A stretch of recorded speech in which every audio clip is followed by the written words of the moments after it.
एक शाम प्राची टीवी पर सीरियल देख रही होती है। तभी उसकी सास वहां आती है। अरे सीरियल में तो ऐसे मग्न है जैसे आज रात का खाना पड़ोसी आकर बनाएंगे। मुझे पता ही नहीं था आपने अपने बेटे की शादी पड़ोस में भी की हुई है। हैं? मतलब? मतलब इस घर में सारा काम बहू ही करती है, आप तो सिर्फ खर्राटे मारती हैं। अच्छा जी, फिलहाल तो तुम आराम फरमा रही हो, चलो जाओ, ये मेरे टीवी देखने का समय है। आहा, इसीलिए मुझे भगाया जा रहा है। सॉरी, अब तो बिल्कुल नहीं जाऊंगी।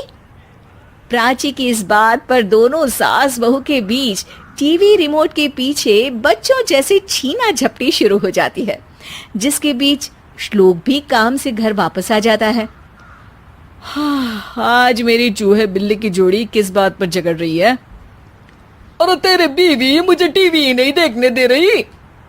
अरे तुम्हारी मम्मी मुझे खाना बनाने के लिए फोर्स कर रही है। अरे वाह, ऐसे बेतुके रीजन पर तो बच्चे भी झगड़ा नहीं करते। अरे मुझे कुछ मत बोल, सब इसने ही शुरू किया है। हाँ हाँ, जैसे आप तो बहुत दूध की धूली है ना। अरे बस दोनों चुप। प्राची जाओ, खाने की तैयारी करो।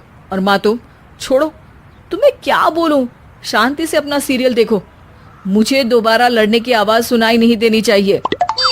ऐसा बोलकर श्लोक वहां से चला जाता है, जिसके पीछे पीछे प्राची भी कुछ न कुछ बड़बड़ाते हुए रसोई में चली जाती है।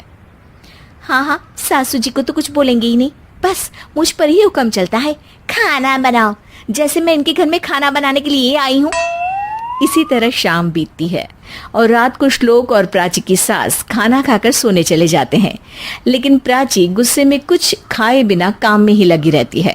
इस घर में किसी को घंटा फिक्र नहीं पड़ता, मैं खाऊं या भूखी रहूं। प्राची कुछ देर के लिए रसोई से बाहर जाती है और जैसे ही वापस आती है तो वहां दूध का भरा ग्लास देखकर हैरान रह जाती है। फिक्र पूरी है, बस दिखाना नहीं है। प्राची दूध पीकर सोने चली जाती है और अगली सुबह एक बार फिर सास बहू का कार्टून नेटवर्क स्टार्ट हो जाता है। ये तुमने ही किया है। अरे अजीब जबरदस्ती है, मैं बोल रही हूँ मैंने कुछ नहीं किया। दोनों ने मिलकर पूरे घर को पागल खाना बनाया हुआ है। यहाँ कोई नॉर्मल इंसान तो रह ही नहीं सकता, इसीलिए अब पड़ोसी क्या रिश्तेदार भी घर आने से कतराते हैं। और सुन बेटे, तू भी चंगा, तेरी माँ भी चंगी, तेरी बीवी भी चंगी, रिश्तेदार। हाँ जी, आपको नहीं पता क्या, गंगाधर ही शक्तिमान है, रिश्तेदार ही। हाँ हाँ, बस समझ गया। कभी जानवरों जैसे लड़ेंगी तो कभी जुगलबंदी करेंगी। भाई मैं आप दोनों के बीच में नहीं फंसना चाहता। सास बहू की इस मनमौजी जोड़ी से परेशान होकर श्लोक अपना सिर खुजलाता वहां से चला जाता है। चलो अब मैं भी कीर्तन में जा रही हूँ। इस पर जैसे ही सास कमरे में अपना पर्स लेने जाती है तो वहां नाश्ते की प्लेट रखी देख मुस्कुराने लगती है और नाश्ता करके घर से बाहर निकलते हुए कुछ पैसे टेबल पर रख जाती है, जिसके कुछ देर बाद सिलेंडर वाला घर आता है। ओ मोरी मैया, मैं सिलेंडर के बारे में तो बिल्कुल भूल ही गई थी। घर खर्च के सारे पैसे भी मम्मी के पास है और श्लोक से बोला तो उल्टा 4 बात सुनाएंगे। प्राची ये सोच ही रही होती है कि अचानक उसका चेहरा चमक उठता है और वो घर में आकर इधर उधर देखने लगती है। तभी उसकी नजर टेबल पर रखे पैसों पर पड़ती है, जिन्हें वो सिलेंडर वाले को दे देती है। ये सब श्लोक देख लेता है। अच्छा बेटे, इतना बड़ा घोटाला, सबके सामने मैं तेरी दुश्मन और पीठ पीछे तेरी मेरी यारी। इस पर श्लोक एक प्लान बनाता है और शाम को सब एक साथ बैठे होने पर बोलने लगता है। माँ, तुम दोनों की बहुत लड़ाई होती है, इसलिए मैं सोच रहा हूँ कि प्राची को उसके घर छोड़ाऊं, इससे वो भी खुश रहेगी और तुम भी। अचानक श्लोक की ये बात सुनकर सास बहू शौक से उसकी तरफ देखती हैं। अरे ऐसे कैसे घर छोड़ाओगे, मुझे कहीं नहीं जाना। अरे तुमने बोला नहीं पर मैंने सुन लिया, तुम्हें मम्मी के साथ रहना अच्छा नहीं लगता, मुझे पता है।